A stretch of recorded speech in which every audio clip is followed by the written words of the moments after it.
The GPS died somewhere past Cobalt, leaving me with a folded gas station map and the certainty that I was driving toward the edge of the world. 3 hours north of Toronto, the highway had shed its lanes like old skin, narrowing to gravel, then dirt, then something that might charitably be called a road if you squinted. The trees pressed closer with each mile, black spruce and jack pine forming walls so dense they swallowed sound. My phone had given up searching for signal an hour ago. I pulled into what I assumed was my destination when the road simply ended. No driveway, no mailbox, just a gap between the trees barely wide enough for my Honda. The silence that rushed in when I killed the engine was absolute. Not peaceful, absolute. As if the forest was holding its breath. The cabin squatted in a clearing like something that had grown there, all weathered cedar and fieldstone chimney. It looked solid enough, but wrong in ways I couldn't articulate. Bundled birch twigs hung over the front door like a scarecrow's arms. A brass bell dangled from the back porch eaves, motionless in the still air. Most unsettling was the chair, a simple wooden thing positioned on the front deck, facing not the lake beyond but the tree line, as if someone had been sitting there recently, watching, waiting. I'd driven north with nothing but a duffel bag and the envelope my grandfather's lawyer had pressed into my hands 6 weeks ago. Eli was specific about this, he'd said, his tone suggesting he'd rather not be involved. Key, deed, and instructions. That's all he left. The brass key felt warm in my pocket now, heavier than it should have been.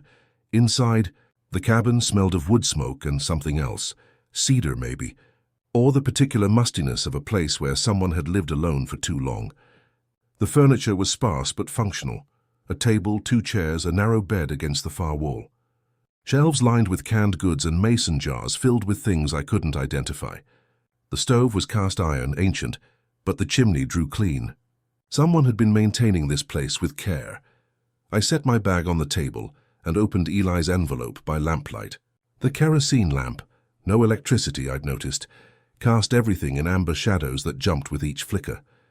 Inside the envelope, a hand-drawn map of the lake and surrounding area, a ring of tarnished keys that looked older than the cabin itself, and a single sheet of paper in Eli's careful handwriting, rules for the cabin it read in block letters across the top. I almost laughed. Almost. The day had been long, the drive brutal, and my grandfather had always been eccentric. A lineman who'd spent his working years stringing wire across the Ontario wilderness, then retired to guide city fishermen around lakes they'd never find on their own. He'd lived alone up here for 15 years, talking to trees and telling stories about things that lived in the deep water. Of course he'd left me rules. Do not look at the lake after midnight. If the wind carries your name, go inside without answering. A second knock that is the same as the first is never a neighbor. Wear the ring when you go outside after dark. Keep the bell. Keep the line of salt and don't acknowledge what you can't fix. If you must count, do not count to 13. The list continued for 23 items, each more bizarre than the last. Instructions about deer walking backward, voices calling from the tree line, and something about not bringing gifts from the shore inside. I read through twice, shaking my head.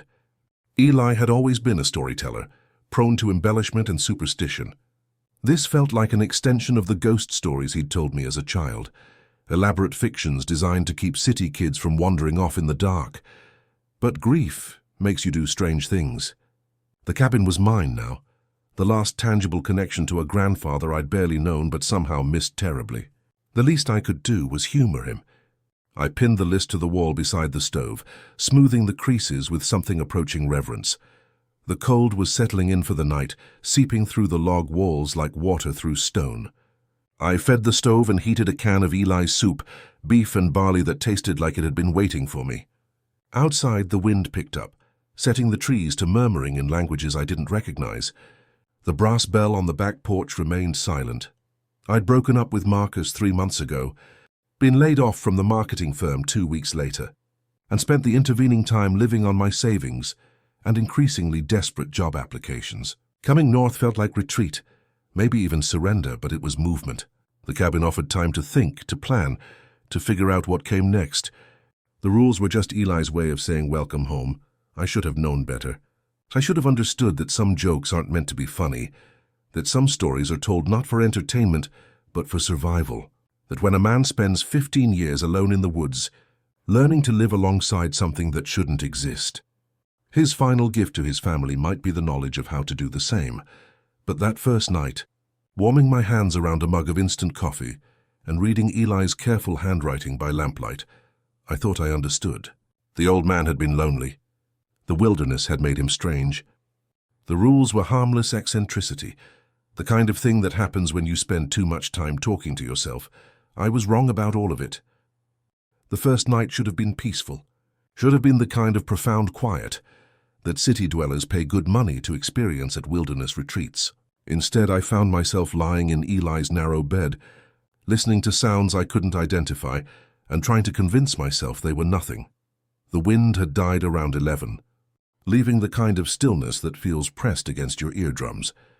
I'd banked the fire and settled in with one of Eli's paperbacks, a water-damaged thriller from the 80s, but found myself reading the same paragraph over and over, distracted by the weight of silence outside. At some point I must have dozed. I woke to singing, not human singing, something lower, more fundamental, like the sound a cello might make if you drew the bow across glacier ice instead of strings. It seemed to come from the direction of the lake, though sound carries strangely in the wilderness.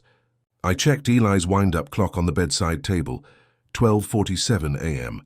The first rule whispered in my memory, do not look at the lake after midnight. I told myself it was ice. Lakes make noise when they freeze and thaw, the pressure of expanding water creating groans and cracks that can carry for miles. But this wasn't the sharp report of breaking ice. This was melody. If melody could be something that made your teeth ache. Curiosity won out over superstition. I slipped out of bed, pulled on Eli's heavy coat and crept to the front door. The night air bit at my face as I stepped onto the porch, but the cold was secondary to the sound drawing me toward the water's edge. The lake stretched before me, like polished obsidian, reflecting a moon so bright it hurt to look at directly.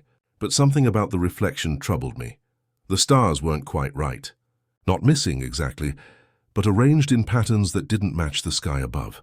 And the singing continued, that deep harmonic that seemed to bypass my ears and resonate directly in my chest cavity.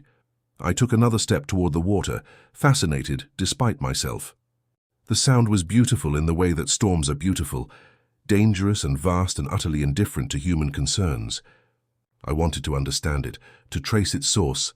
To the brass bell above the back steps gave a single, delicate chime. There was no wind. The sound cut through my fascination like a blade, snapping me back to awareness of where I was and what I was doing. Standing on the porch in the middle of the night, staring at water that didn't reflect properly, while something sang to me from its depths. The first rule blazed in my memory. Do not look at the lake after midnight. I jerked my gaze down to my feet, heart hammering.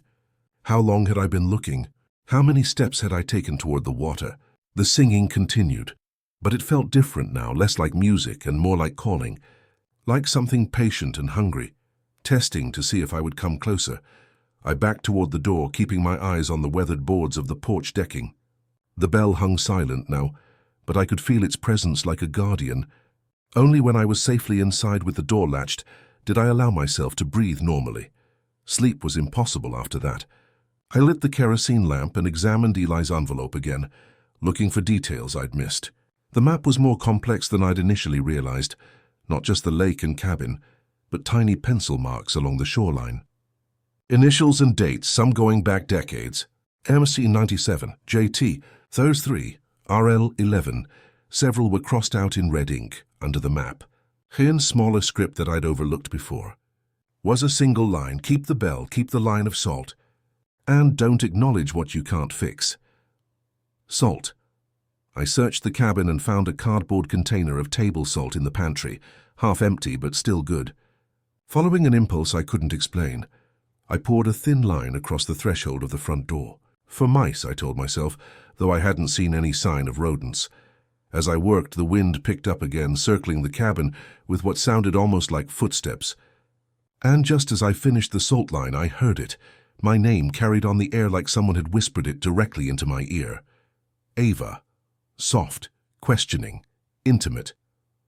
The kind of voice that makes you turn around, that demands acknowledgement. But I remembered rule number 2. If the wind carries your name, go inside without answering. I was already inside.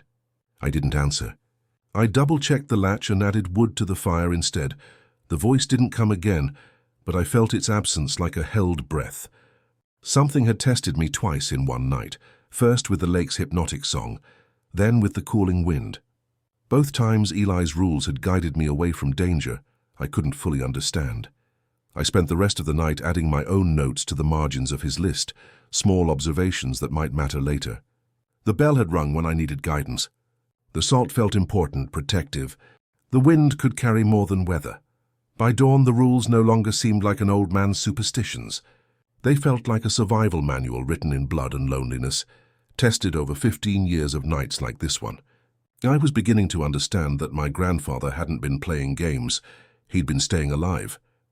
Noah arrived on the second afternoon with a duffel bag, a skeptical grin, and the kind of confidence that comes from seeing too much of the world's actual horrors to be impressed by backwoods mythology. My cousin, 3 years older, 8 inches taller, and professionally acquainted with human suffering in his work as a Toronto paramedic, took one look at Eli's rules and burst into laughter. "Seriously, Ava, don't look at the lake after midnight." He flipped through the handwritten pages like a restaurant menu. "This is some Blair Witch Project nonsense. The old man spent too much time alone.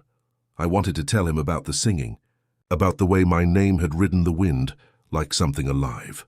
But Noah had that particular brand of masculine certainty that brooked no contradiction. "He'd driven up to keep me company," he said, "to make sure I wasn't losing my mind in isolation." The irony wasn't lost on me. We spent the afternoon taking inventory of the cabin's contents. Beyond the basic furniture and well-stocked pantry, Eli had accumulated a collection of items that seemed purposeful but inexplicable. A kerosene lantern with hand-etched symbols around the base, a stack of journals with every other page carefully torn out, leaving only fragments of text, a coffee tin filled with smooth stones gathered from the lakeshore, each one marked with symbols that looked almost like letters but weren't quite. "Folk art," Noah pronounced, examining one of the carved stones. "Rural people get bored, they make crafts. Nothing mystical about it." He pocketed one despite my protests, grinning at what he took to be my newfound gullibility. At dusk, the temperature dropped with the sun. We'd spent the day with the door propped open, letting in light and fresh air, but evening brought the kind of cold that settles in your bones. As I moved to close up for the night, the brass bell on the back porch rang twice, 2 sharp, deliberate chimes that cut through the twilight air. Noah glanced up from the journal he was flipping through. "Wind's picking up," but there was no wind. The trees stood motionless in the gathering darkness, not even the smallest branches stirring. I felt that familiar chill that had nothing to do with temperature. Rule number 3 echoed in my memory. A second knock that is the same as the first is never a neighbor. Before I could say anything, someone knocked on the front door. 2 deliberate raps, evenly spaced, polite but insistent. Knock, knock. Noah set down the journal and moved toward the door. Finally, some actual human contact. Maybe we can get directions to a real road. Don't. The word came out sharper than I intended. Rule 3. A second knock that's the same as the first. Is never a neighbor. Yeah, I read that part. He was already reaching for the latch. "Ava, this is ridiculous. Someone's probably lost, maybe needs help." What kind of person ignores? The knock came again. Identical timing, identical forced knock, knock. Noah threw open the door before I could stop him. The porch was empty. Snow lay undisturbed across the boards, no footprints leading to or from the door. The forest beyond stood silent and watching. "See?" Noah stepped onto the porch, his breath misting in the cold air. "Nothing. Just like He stopped mid-sentence, staring at something I couldn't see from inside. His confident expression flickered, replaced by something closer to confusion. "What is it?" I moved to the doorway but didn't cross the threshold. "Thought I saw—" He shook his head, stepping back inside. Trick of the light, shadows playing games. But his voice had lost its certainty, and he closed the door more carefully than he'd opened it. That night, we took turns feeding the fire and trying to read by lamplight. Noah had grown quieter, occasionally glancing toward the windows as if expecting to see something. The stolen stone clicked against his keys in his pocket, a small, persistent sound that seemed louder in the cabin's stillness. I woke before dawn to find wet footprints crossing the floor. They led from the back door to the chair facing the tree line, large prints, longer than either of our boots, with an odd pattern that looked almost webbed. The prints were still damp, as if whoever made them had only just left. Noah examined them in the growing light, his paramedic training evident in his methodical approach. "Neither of us went outside," he said, kneeling beside one of the clearer impressions. "And these are too big, too—" He paused, seeming to struggle with the words. "Too wrong. The proportions aren't right for human feet." I thought of the stone in his pocket, of Rule 5, don't bring gifts from the shore inside. But Noah was already retreating into skepticism, explaining away what we both could see. "Leaky boot," he said finally. "One of us must have tracked in water, and it spread when it hit the warm air. Condensation can create patterns that look like footprints. The prints were still there when we mopped them up, still shaped like feet that had never worn shoes, with toes that were too long and arches that curved wrong." But Noah needed his explanations, so I let him have them. I was beginning to understand that some people can see impossibility and still choose not to believe it. That the mind will perform extraordinary feats of rationalization rather than accept that the world is stranger and more, dangerous than we pretend. But the thing that left those prints wasn't interested in what we believed. It was patient, testing, learning. And Noah, with his pocket full of stolen lake stones and his determination to prove the rules wrong, was teaching it exactly what it needed to know. Sleep became elusive after the footprints. I found myself lying awake, listening to the cabin's night sounds. The settling of logs, the whisper of wind through chinking, the occasional groan from the stove as metal expanded and contracted. Normal sounds, I told myself, but my ears had become attuned to subtlety. Every creak might be footsteps. Every sigh of wind might carry a voice. Noah slept deeply, the exhausted rest of someone whose worldview had been challenged and found wanting. He'd spent the evening explaining the footprints with increasing desperation. Condensation, ice melt, optical illusions created by lamplight and shadow. The stone from the lakeshore clicked against his keys like a countdown, but he wouldn't give it up. "Proof," he called it. Proof there's nothing supernatural about this place. I began reading Eli's journals in earnest. The intact pages painted a picture of methodical observation spanning 15 years. Weather patterns, ice thickness, notes about which roads were passable in spring. Practical information interspersed with entries that made my skin crawl. November 15th. The lake sang again last night. Different tune this time, like a lullaby. Found deer tracks leading into the water. No tracks leading out.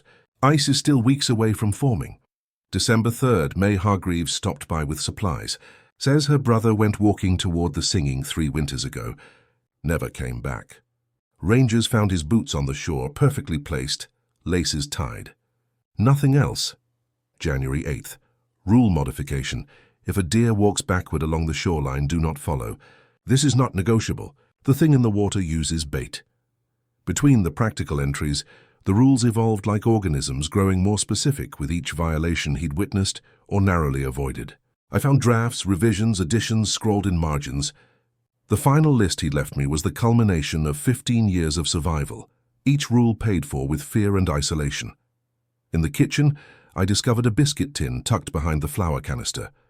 Inside, fish hooks bent into shapes that looked almost like letters, a coil of red twine knotted 13 times, and a Polaroid that made my breath catch. The photograph showed Eli and a woman I didn't recognize standing on the dock that extended into the lake. She was younger than him, maybe 40, with dark hair and the kind of smile that suggested shared secrets. But the edges of the photo were smeared with something that had dried black and flaky, old blood maybe, or something worse.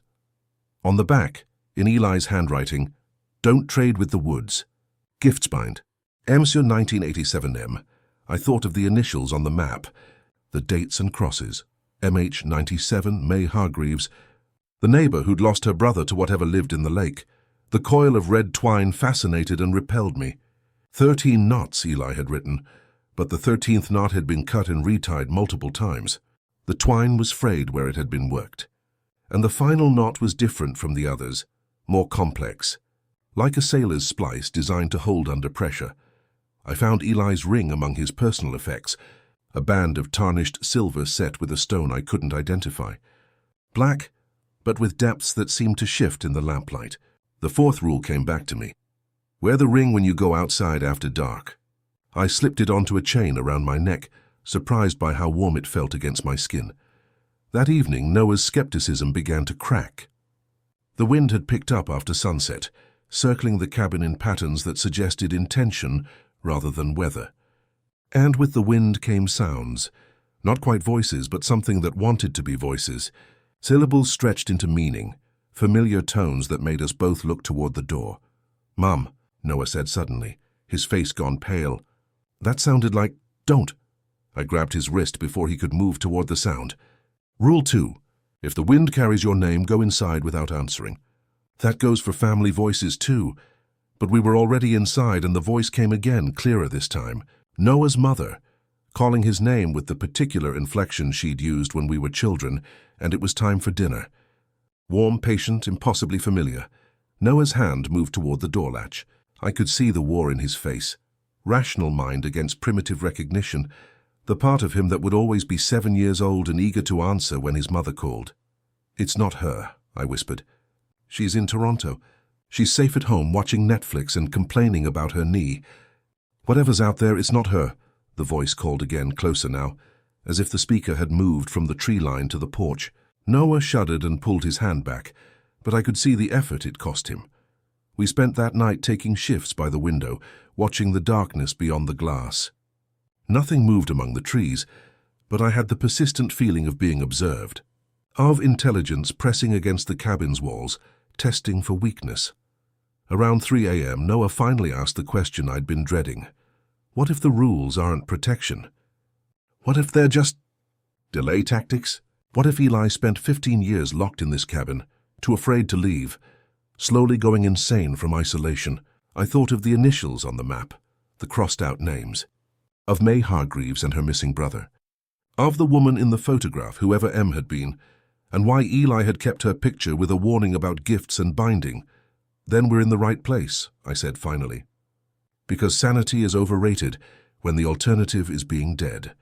The wind died just before dawn, leaving us in the kind of silence that feels pregnant with possibility.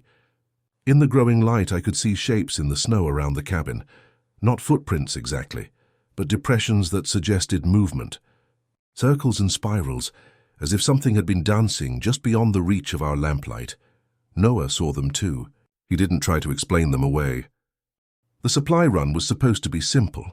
A 20-minute drive to the logging road where it met the main highway, then another 10 minutes to the combination gas station and general store that served the scattered population of trappers, hunters and hermits who called this corner of Ontario home. I needed batteries for Eli's radio, more kerosene and enough canned goods to last another week. Noah needed to feel normal again, to see other people, and remember that civilization still existed. We almost missed her. May Hargreaves stood beside a rusted pickup truck at the intersection where the logging road met pavement, as if she'd been waiting for us specifically. She looked both younger and older than I'd expected from Eli's journals, maybe 50, with the kind of weathered face that came from decades of outdoor work, but eyes that seemed to have seen too much. When she noticed Eli's ring hanging from the chain around my neck, her expression shifted from polite interest to something approaching urgency. "You're the granddaughter," she said without preamble. "Ava, he talked about you." Noah climbed out of the passenger seat, extending his hand in introduction, but May barely glanced at him. Her attention was fixed on me, on the ring, on something she could read in my face that I didn't know I was showing. "How did you know we'd be here?" I asked. "Same way I knew he was dying 3 weeks before it happened," she replied. "Same way I know you've been hearing things at night. This place talks to those who listen long enough." She glanced toward the forest that pressed close on all sides. "He kept you alive the only way he knew how. Don't fight the rules, aim them. Aim them how?" May's smile was grim. "The bell isn't a warning. It's a counting. If it rings twice and then once, do not cross the salt. If it rings once and then twice, go straight to the stove and close the damper." She paused, studying my face. "You've heard the singing. It wasn't a question." I nodded, and Noah shifted uncomfortably beside me. "What is it?" he asked. "What's in the lake?" May's gaze cut toward him for the first time, taking in his city clothes, his skeptical posture. the bulge in his pocket where the stolen stone rested. Her expression hardened. "Something old that forgot what it is," she said. "It wants faces. It loves echoes. It took my brother when the ice sang wrong." She looked back at me. "Eli lasted 15 years because he learned to listen instead of looking. Because he understood that some things can't be fought, only navigated." "Your brother," I said. "When did he?" 997, February. The ice was singing, and Danny thought he could find the source. Thought he could understand it. Her voice carried the weight of decades-old grief. "Found his boots on the shore 3 days later. Perfectly placed, laces tied in neat bows, like he'd taken them off to go swimming in February water." Noah made a sound that might have been skepticism or discomfort. May's attention snapped to him like a predator identifying prey. "You don't believe," she said. "It wasn't an accusation, just observation. City boy. You think the world runs on logic and evidence. You think understanding something means you can control it. I think isolation makes people see things that aren't there," Noah replied, but his voice lacked conviction. May laughed, a sound with no humor in it. "Oh, it's there. It's always been there. We just pretend it isn't because pretending is easier than learning to live alongside it." She reached into her truck and withdrew a small glass vial filled with what looked like ash. "For the line if the salt clumps. Birch bark burnt on the new moon. It holds better than table salt when the air gets thick." I took the vial, surprised by how cold it felt in my palm. "How long have you been doing this?" 28 years, since the first time I heard it calling." She glanced at the sun, already sinking toward the tree line. "You should get back. Daylight's easier but not safe. Hand your friend there." She nodded toward Noah. "He's carrying something that doesn't belong to him." Noah's hand moved instinctively to his pocket. "It's just a rock." "Nothing from that shore is just anything," May said. "The water changes things. Marks them. Claims them." She climbed into her truck but paused before starting the engine. "Eli left you more than rules, girl. He left you a choice. You can learn to live with what's out there, or you can feed it, but you can't ignore it forever." She drove away without saying goodbye, leaving us standing in the gathering dusk with more questions than answers. On the drive back to the cabin, Noah was uncharacteristically quiet, his hand worrying the stone in his pocket like a rosary bead. "She's crazy," he said finally, but he sounded like he was trying to convince himself. "Maybe, but she's alive. In a place where her brother disappeared 27 years ago, she's still alive." I thought of the vial of ash in my pocket, of May's weathered hands and exhausted eyes. That has to count for something. As we pulled into the clearing around the cabin, the brass bell on the back porch trembled twice, then once. I remembered May's words, "Do not cross the salt." I made sure we both wiped our feet carefully before entering, and I noticed that Noah's movements had lost their casual confidence. He checked the locks twice and added extra wood to the fire without being asked. The stone in his pocket continued to click against his keys, counting down to something neither of us wanted to face. That night, I realized May had never told us where she lived or how to find her again. When I mentioned this to Noah, he just stared at the fire and said, "Maybe she finds you when you need finding." Outside, the wind began to circle the cabin like something hunting. The storm arrived on the third night like a living thing, battering the cabin with wind that howled between the trees and snow that fell in sheets so dense I couldn't see the lake from the front window. Noah and I huddled around the stove, feeding it wood from Eli's carefully stacked supply and trying to pretend the weather was the only thing keeping us awake. By the second day of being stormbound, we'd fallen into a routine born of necessity and growing unease. Noah maintained the fire while I inventoried our supplies and tried to make sense of more of Eli's journals. The entries grew more fragmented the further back I read, as if the act of writing about what he'd experienced was becoming increasingly difficult. March 12th. It spoke to me in Maria's voice today. Perfect inflection, down to the way she said my name when she was worried. But Maria's been dead 3 years. March 18th. The red twine broke during the night. 13th knot came undone on its own. Had to retie it, but the binding feels weaker. How many times can you remake a barrier before it fails completely? April 2nd. May brought more supplies today. Says the ice is lasting longer each year, giving it more time to work. We agreed if one of us breaks, the other burns everything. The cabin, the journals, the rules. Better to leave nothing than to leave bait. The mention of Maria made me examine the Polaroid again. The woman in the picture, young, dark-haired, smiling with genuine warmth, must have been significant enough for Eli to keep her memory alongside warnings about gifts and binding. But there were no other references to her in the accessible parts of his journals, as if he'd deliberately excised those pages. On the second night of the storm, the temperature dropped below anything the thermometer could measure. We fed the fire constantly, but ice began forming on the inside of the windows despite our efforts. And with the cold came sounds that had nothing to do with weather. At midnight exactly, the brass bell rang twice. Noah looked up from the journal he'd been reading, his face pale in the lamplight. That was definitely the bell. Then once more a single chime that seemed to hang in the air longer than physics would allow. Twice, then once, I whispered, remembering May's words. "Do not cross the salt line." But before I could react, someone knocked on the front door. Not the tentative rap of a lost traveler, or the urgent pounding of someone seeking shelter from the storm. 3 measured knocks, as if the person outside had all the time in the world. We both stared at the door. The salt line I'd maintained across the threshold was clearly visible in the lamplight. An unbroken barrier of white crystals that had somehow remained intact despite our comings and goings. "Could be someone actually lost," Noah said, but his voice carried no conviction. "The storm's bad enough to—" The knocking came again. 3 knocks, identical timing, identical force. And with it a voice. Help me, my blood froze. It was Noah's voice, thin with panic and cold, coming from outside the door while Noah stood right beside me in the cabin. "Please, I'm hurt." "I need help." Noah went white. The stone in his pocket had begun clicking against his keys, in a rhythm that matched his accelerated heartbeat. He took a step toward the door, then stopped, his hand reaching for the latch. "That's my voice," he whispered. "That's exactly how I sound when I'm scared." The thing outside continued calling in Noah's voice, pleading for help with perfect inflection and growing desperation. "Please, Ava, I know you're in there. Something happened to me. I'm bleeding." "I'm so cold." Noah's hand trembled on the latch. I could see the war in his face. Rational mind against emotional response. The part of him that would always want to help someone who sounded hurt and afraid, even if that someone was impossibly himself. "It's not you," I said, grabbing his wrist. "You're right here.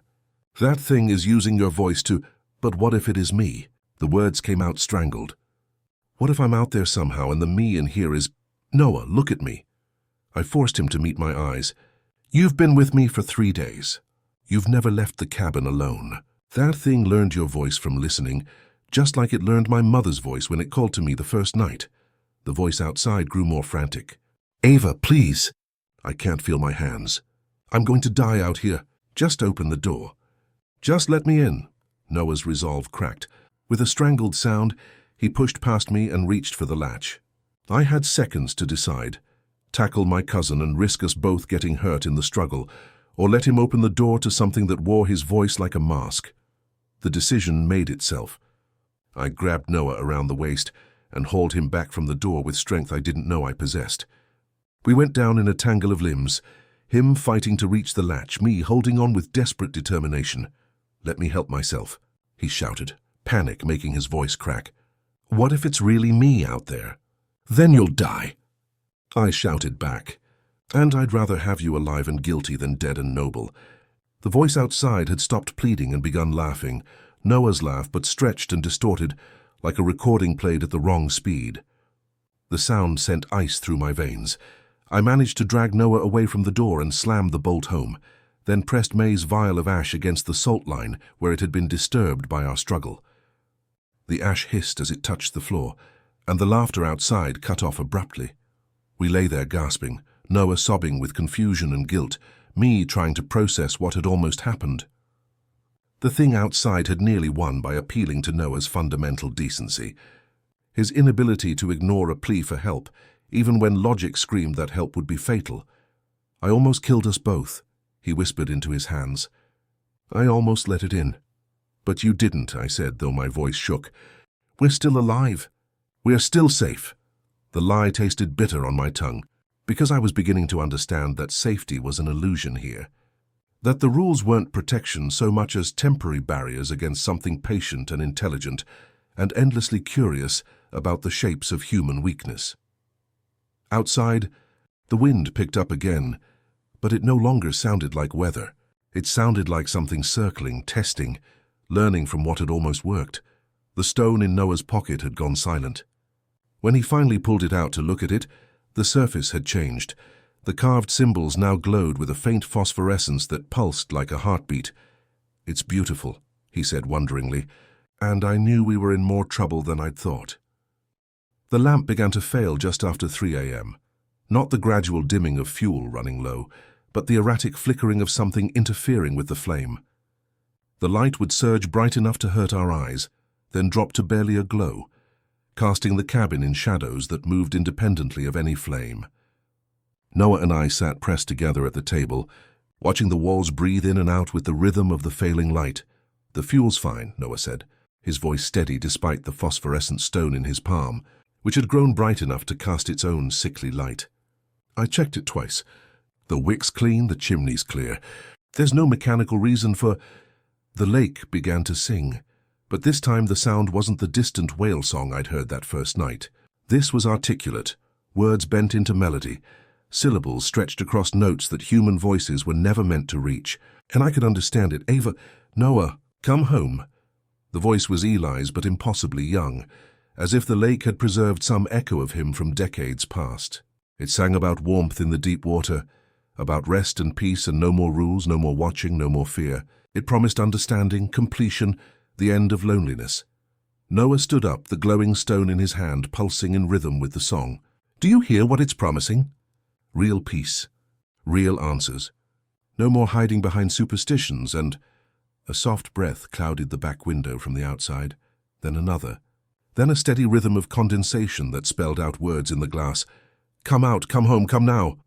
The chair facing the tree line began to turn, slowly, deliberately, as if someone invisible were settling into it and adjusting their position for a better view.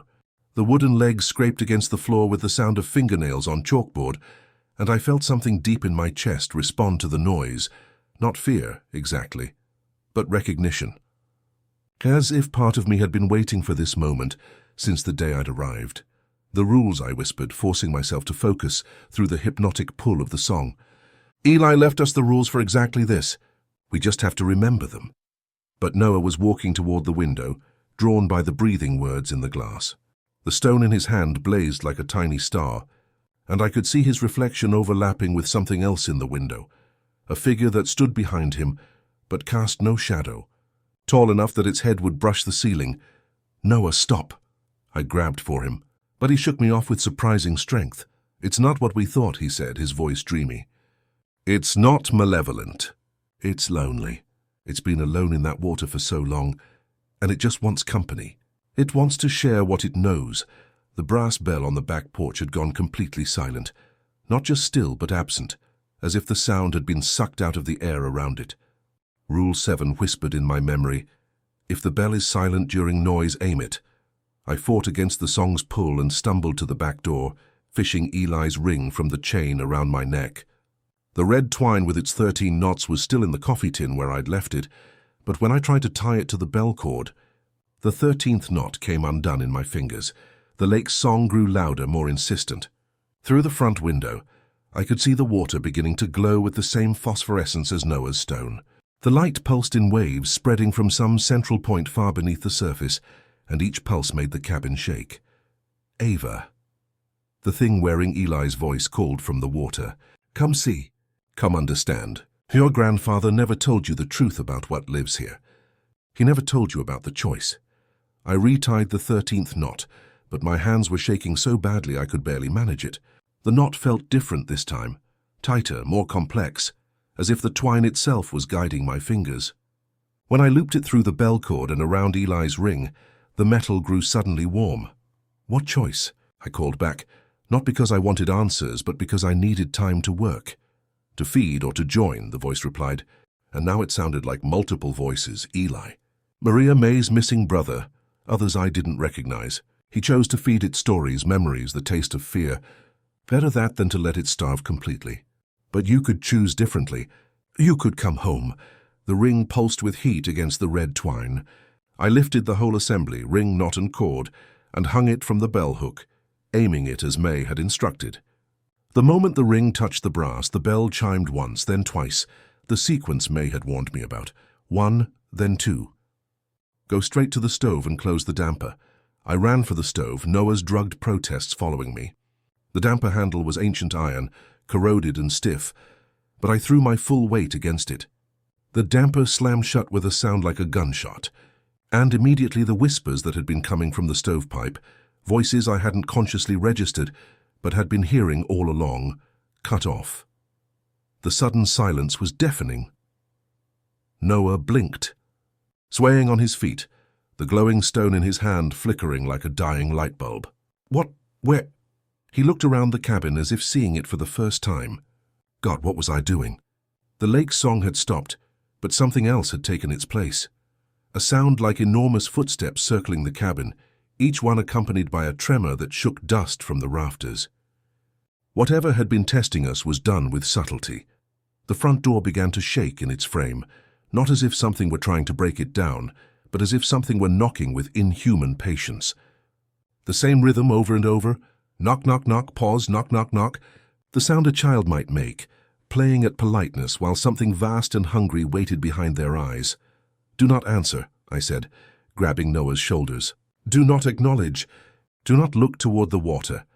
But the knocking continued, each repetition exactly identical to the last, a display of patience that stretched into cruelty. And with each knock, the sound grew more familiar, more desperately personal. My mother's knocking, the way she'd tapped on my childhood bedroom door when I was sick. Gentle, caring, impossible to ignore, sweetheart. The voice came through the wood, warm and worried. Ava, honey, I know you're scared, but you need to let me in. I drove all the way from Toronto. I was so worried about you. Noah began to sob, covering his ears. Make it stop. Please make it stop. But I was counting instead of listening. Each sequence of knocks, each pause, each repetition. 11 cycles, 12. The next number wanted to fall from my lips like a stone, heavy with significance and power. The thing outside was waiting for me to acknowledge the 13th repetition, to complete some pattern that would give it what it needed. I bit my tongue and tasted blood. The number 13 burned in my throat like swallowed fire, but I didn't speak it, didn't count it, didn't acknowledge that the pattern was complete. The knocking stopped. In the sudden quiet, the window glass began to flex inward, pushed by pressure that couldn't possibly exist. For one impossible moment, the reflection in the glass wasn't the cabin behind us, but somewhere else entirely. A place where Eli stood next to the dark-haired woman from the photograph, and between them loomed a third figure, tall enough to brush the ceiling, featureless except for the suggestion of eyes that held the depth of black water. I closed my eyes and held onto the rules like anchors. Do not look at the lake after midnight. Do not acknowledge what you can't fix. If you must count, do not count to 13. The pressure on the window stopped. The footsteps circling the cabin faded. When I finally opened my eyes, the glass showed only our own frightened faces, and the phosphorescent glow from the lake was dimming to normal starlight.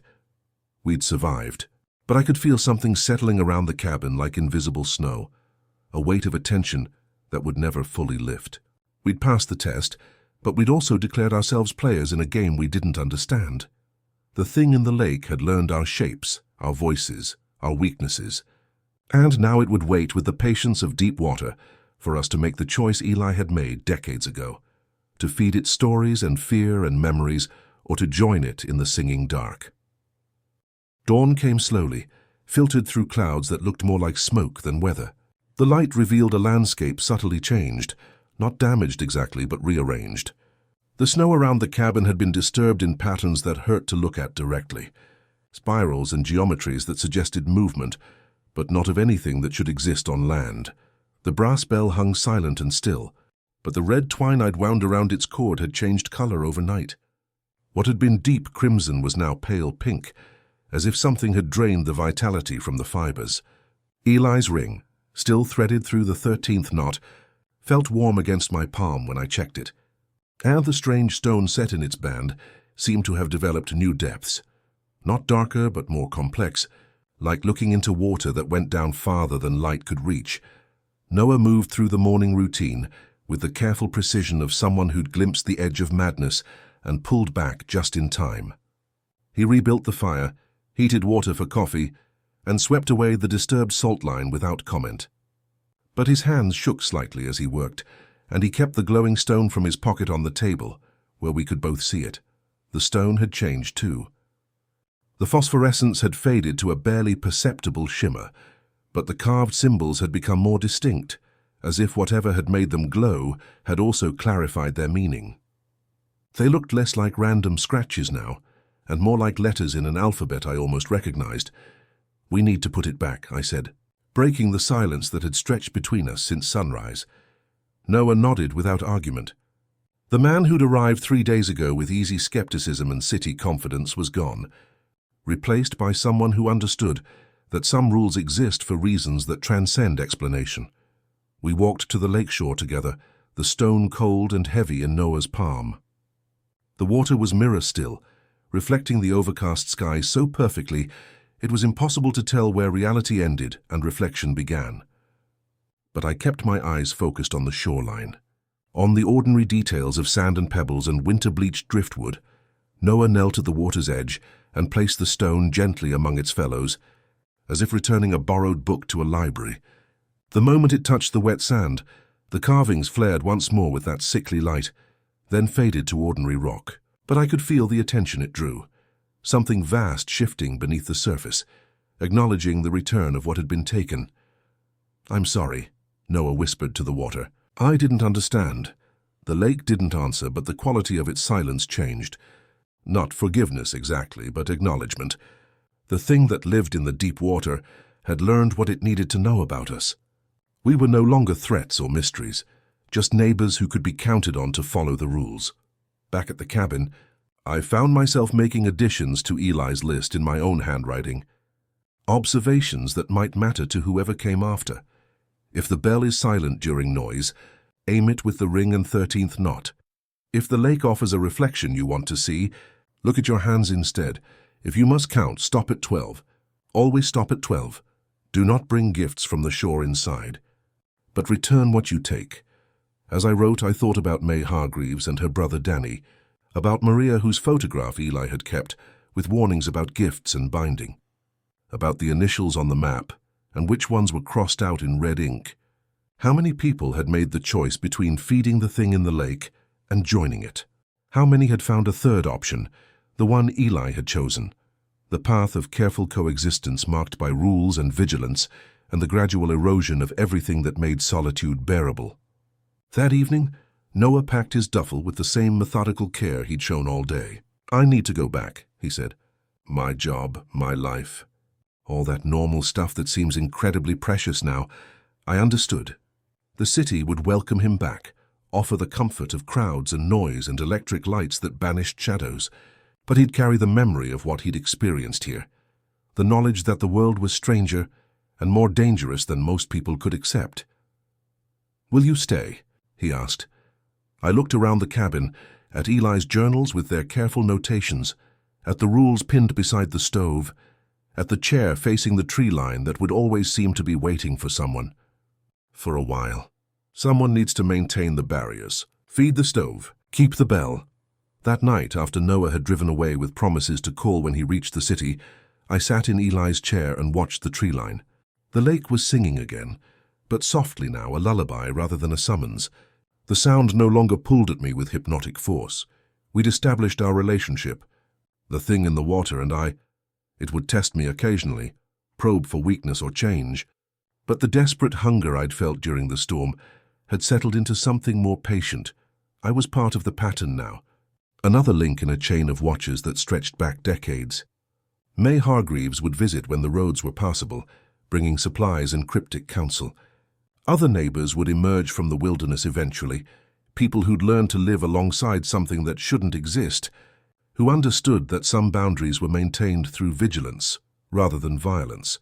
The rules would grow and change as I learned new details about the thing in the lake, new ways to navigate its hunger and curiosity. Future occupants would find my additions to Eli's list, just as I'd found his additions to whatever instructions had been left by his predecessor.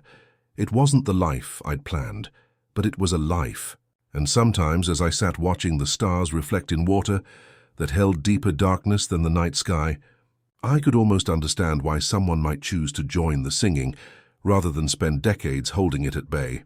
The lake sang its lullabies, and I listened without looking, and the rules held steady against the dark.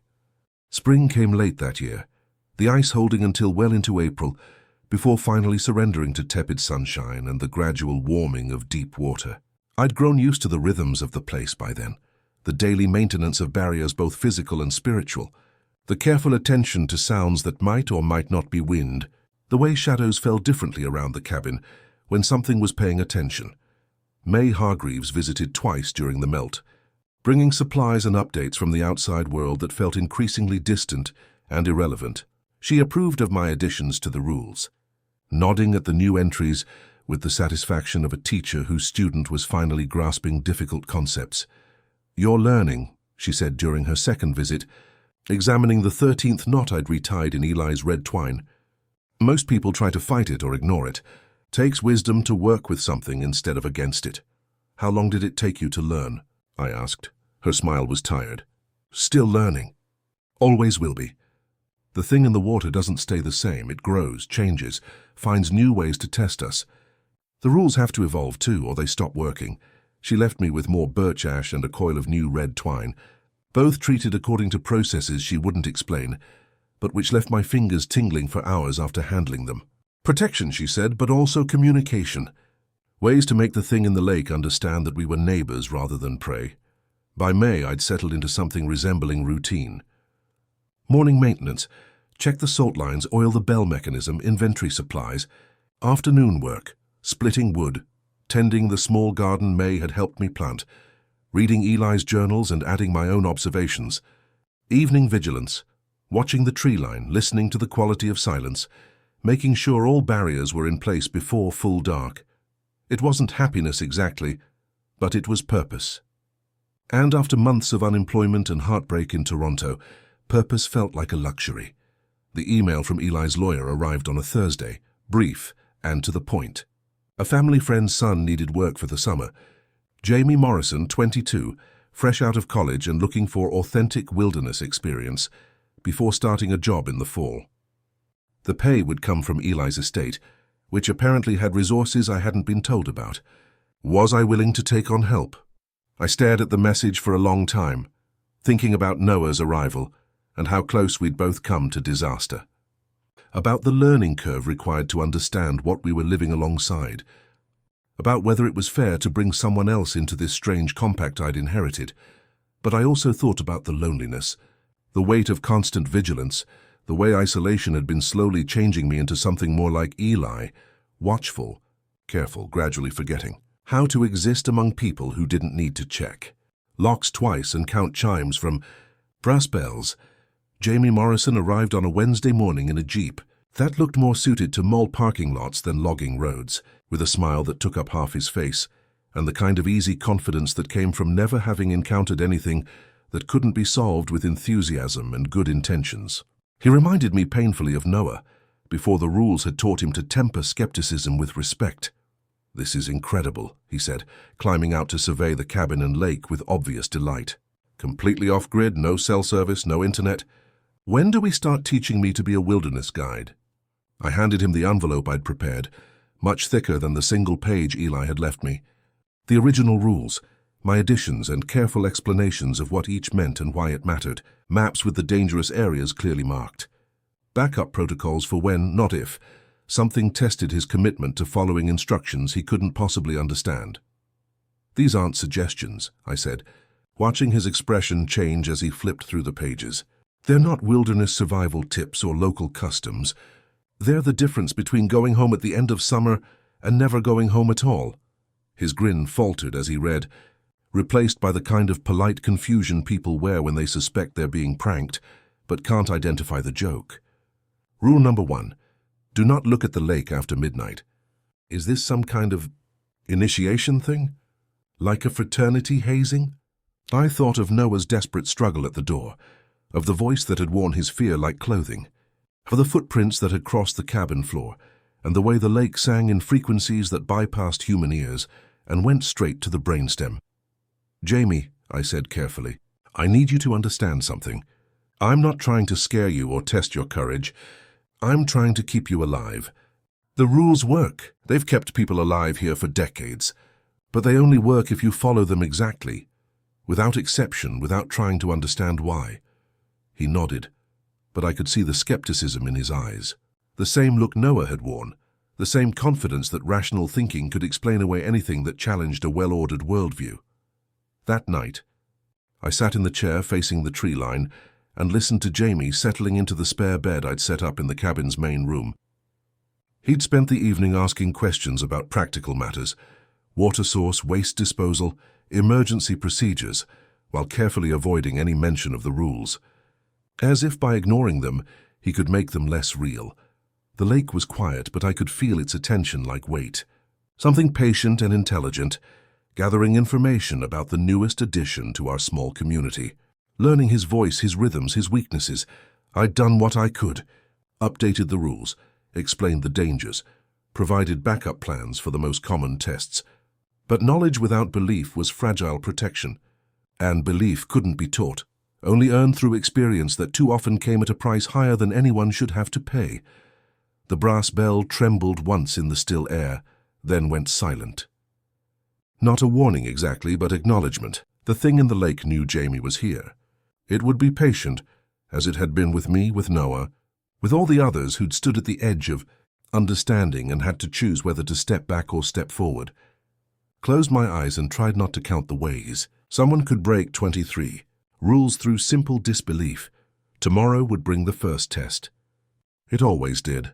And Jamie Morrison, with his easy smile and city boy confidence, would learn what Eli had learned, what I was still learning, what May Hargreaves had spent 28 years understanding. Some places demand respect, not because they're beautiful or dangerous, but because they're inhabited by something older and more patient than human imagination. The rules weren't protection. They were a language, a way of speaking with something that could choose to let us stay, or could choose to make us part of its collection of voices calling from deep water. The lake sang its quiet lullaby, and I listened without looking, and somewhere in the cabin behind me, Jamie Morrison slept the deep sleep of someone who'd never learned to fear the dark. By morning, his education would begin. The brass bell chimed softly in the pre-dawn stillness, and I smiled without warmth. The thing in the water was welcoming its newest neighbor, and I wondered if Jamie would prove as quick a learner as Noah had been, or if by autumn I'd be adding new entries to the rules, written in a shaking hand and paid for with guilt that would last the rest of my life.